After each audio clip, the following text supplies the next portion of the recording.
si Attorney Vic Rodriguez.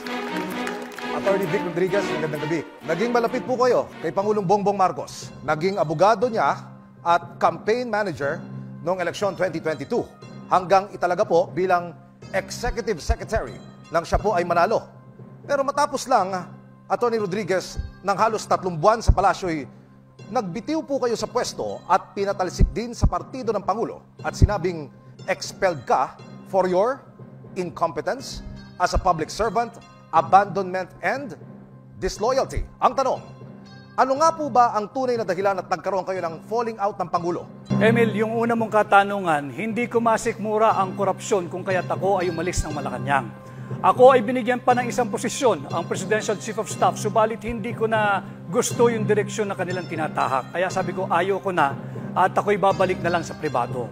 Pangalawa, doon sa Partido Federal, kaya nila ako tinanggal sapagkat sa sama ng loob nila.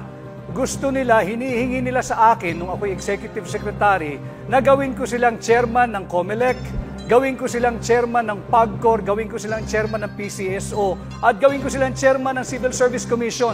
Hindi sila kwalipikado at alam ko ang nais lamang nila ay magnakaw kaya hinindian ko yan, kanya sila nagalit sa akin. Attorney Rodriguez, meron pa ho kayong 18 segundos. Meron pa ho kayong karagdagang tanong. Dumalo po kayo sa ilang pro-Duterte rallies. Binabatikos mo ang kasalukuyang administrasyon at sinabing lumala ang katiwalian sa ilalim ng kasalukuyang administrasyon. Paano niyo po mapatutunayan ang mga mabibigat na paratang na ito, Attorney Sir?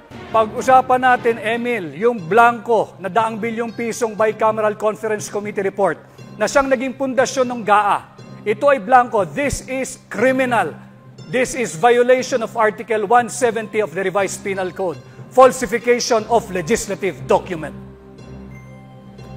Attorney Rodriguez, ano ho naman ang maisasagot nyo dun sa mga nagsasabi na baka kayo tumatakbo ay dahil gusto nyo lang pong resbakan o pag-revenge yung inyong pagkakatanggal sa inner circle ni Pangulong Marcos? Jessica, kaya ko tinanggap ang hamon na pamunuan ng tunay at maisog na oposisyon para labanan ang korupsyon.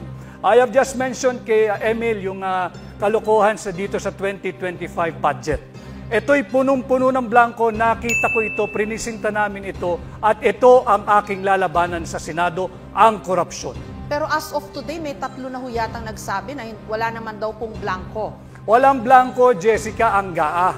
Ang pinapakita namin blanco ay yung Bicameral Conference Committee, yung enrolled bill na naging GAB, yung General Appropriations Bill. Maraming salamat po, Attorney Rodriguez. At